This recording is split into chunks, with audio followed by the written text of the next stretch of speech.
At this point, because of that motion to dismiss the probate proceedings, Mary agreed to the holding of an evidentiary hearing to resolve the issue of preterition. Why is there an issue of preterition? Remember that the respondent heirs, the surviving spouse, and all of the children of the decedent, well, of course, especially the omitted heir, Joey, they already filed a motion to dismiss the probate proceedings. Okay, so for that motion to be resolved, there is an issue. Is it true that there is preterition or not? That is the issue, and you have to decide that based on facts and on law. Okay, so you have to receive evidence for the resolution of that motion, because a motion should be based not only on the law or the rules, but also based on the facts.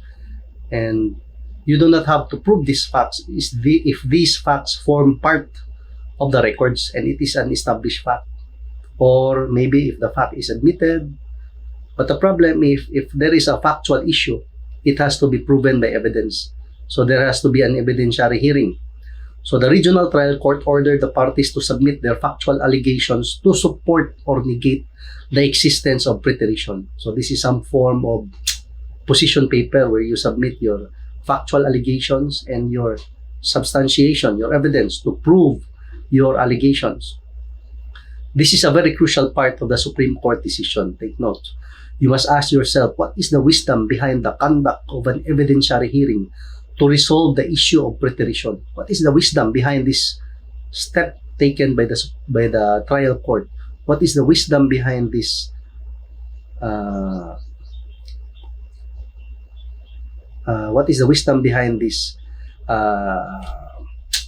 requirement before the motion is resolved?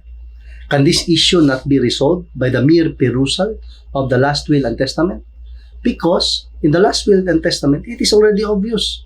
Joey will not receive anything from his father. So basically, if the last will and testament will be followed, what comes to mind would be he will not receive anything. He will not receive any inheritance. But still, no, that is already preterition. That is the one side of the coin. That is one that is one side, no? That is an opinion. That is, what do you call this? That is one form of opinion when it comes to this issue. There is already preterition. Joey will not receive anything from the last will and testament. There is already preterition. Why still conduct an evidentiary hearing? Okay. But there is also another side of the coin. Okay. That is not the only opinion that you can extract when looking at an issue like this. Okay. So this is a very interesting principle involving preterition of an heir in the last will and testament.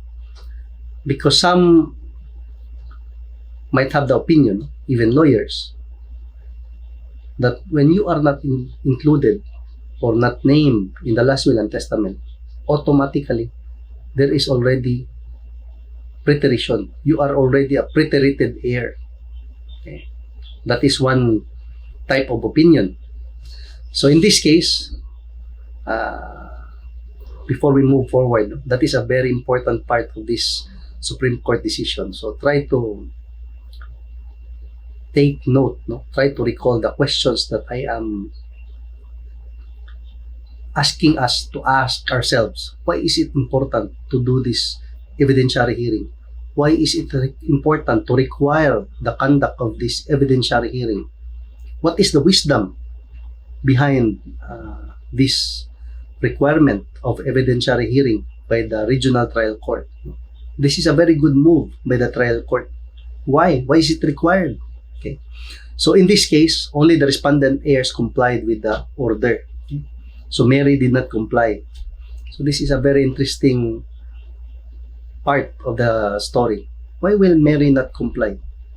She is the one who is, she will be the one who will be most affected, no? If she will not comply, because she is instituted as an heir in the last will and testament, and she gains the most if the last will and testament is valid, if the last will and testament has no effect of preterition. So why will she not comply? So that is also an interesting question to ponder, to think about. So Mary did not comply with the order. Mary did not submit her position paper containing her factual allegations and evidence to support her position that there is no preterition. If you are Mary, why will you not comply with this order? This is easy to comply with, and it will also benefit you the most. So we ask ourselves that question, why not comply? So let's move forward with the next part of the Supreme Court decision, and I'll see you in the next video.